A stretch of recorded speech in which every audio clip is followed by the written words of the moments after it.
Chào mọi người nha. Trở lại với kênh mình. Hôm nay mình giới thiệu với các bạn một món ăn, đó là măng nướng. Mời các bạn cùng đi với mình nhé. Chúng ta đi lấy măng để nướng, làm một cái thức ăn. Chắc ít quý vị các bạn được thưởng thức món măng nướng. Chúng ta đi theo mình nha.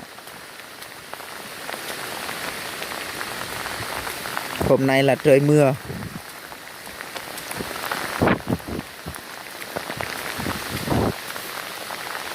Ngày mùng 9 tháng 10 mùa này là mùa mưa lũ lụt.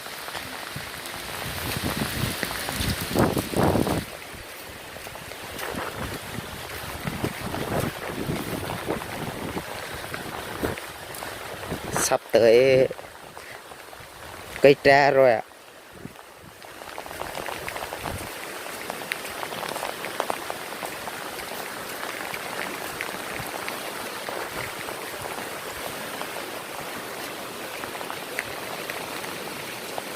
Đây là một cái suối. Mùa hè thì suối này không có. Đây mùa lũ nên là có nước suối rồi.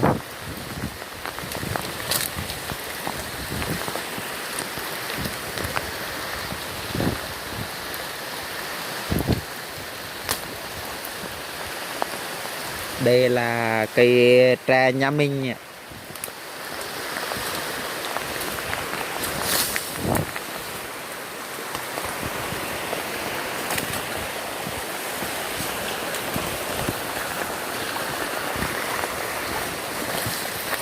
Và chúng ta lựa măng.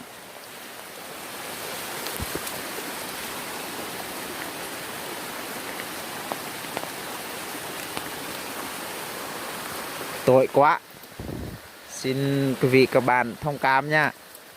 Đây là măng. Chúng ta lấy măng.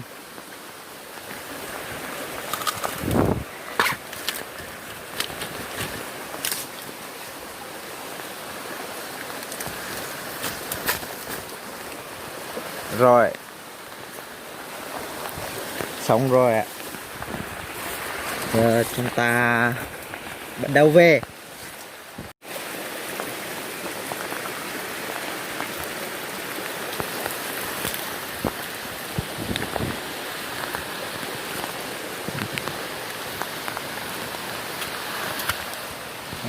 Đây là măng ạ. Như thế này là được rồi. Chỉ cần chúng ta nướng là được, khỏi cần bóc vỏ. Chỉ cần một cây măng là được. Chúng ta về nha. Chào các bạn nhé. Bây giờ chúng ta nướng măng.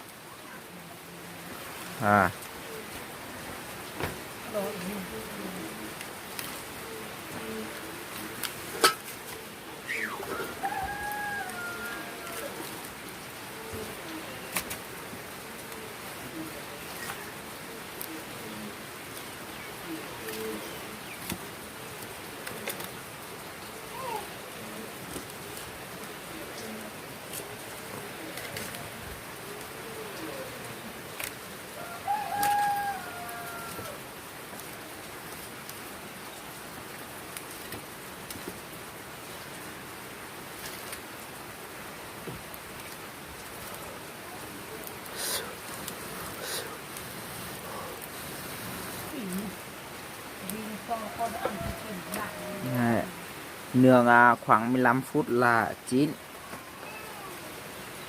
Rồi, chúng ta cùng chờ đợi nha mọi người.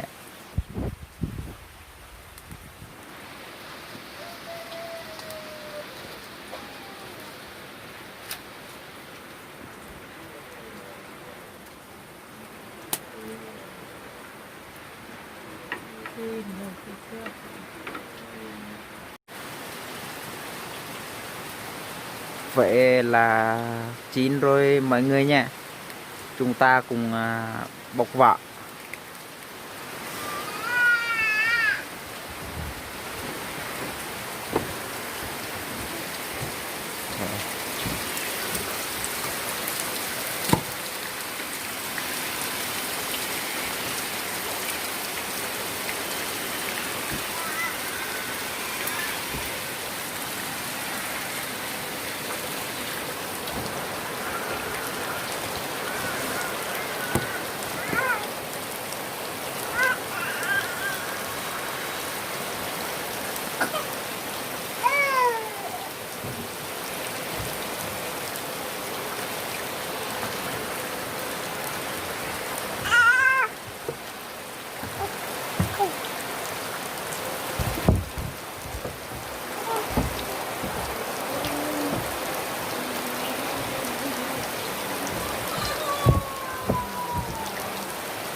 Ta rửa nha.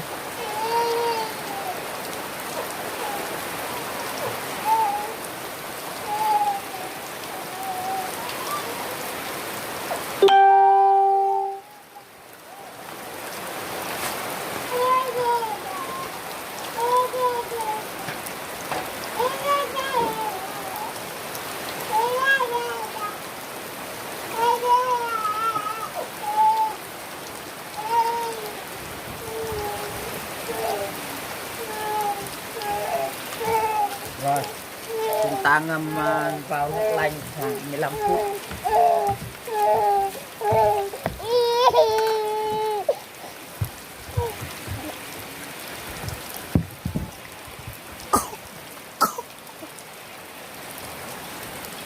Tí nữa là chúng ta châm vào với ớt.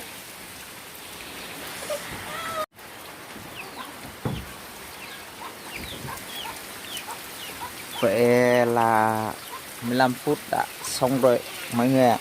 Chúng ta đã ngâm măng vào nước lạnh đã đủ xong rồi, đã được rồi.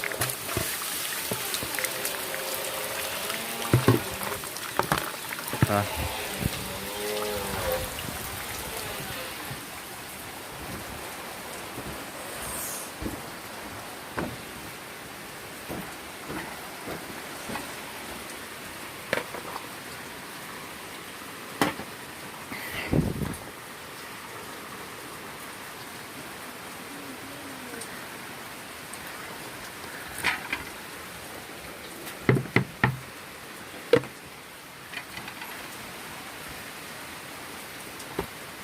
Đây là những món thực phẩm buổi trưa hôm nay của mình ạ. Đây là xôi. Mời mọi người thưởng thức nha. Chúng ta ăn thử món măng nướng.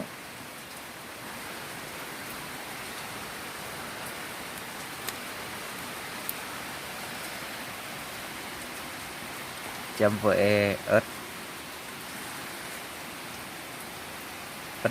Chúng ta bỏ một tí gừng, có mùi thơm của gừng nữa, rất ngon. Ớt ban miệng.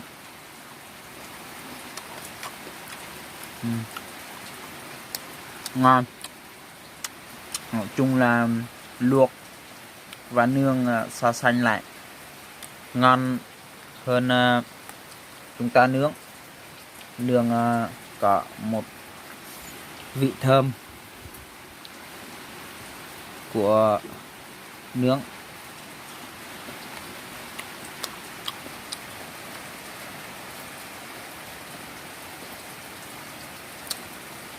Ai muốn thưởng thức măng nướng hãy làm theo mình,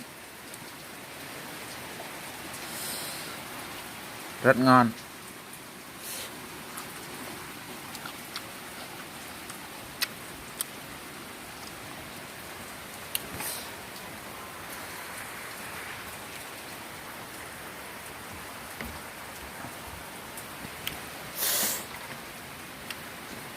Đây là cà và khoai.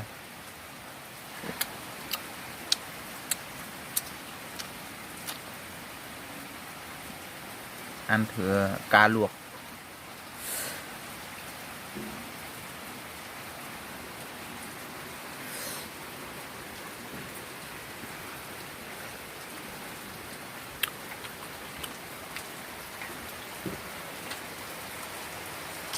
Đây là vườn nhà mình ạ.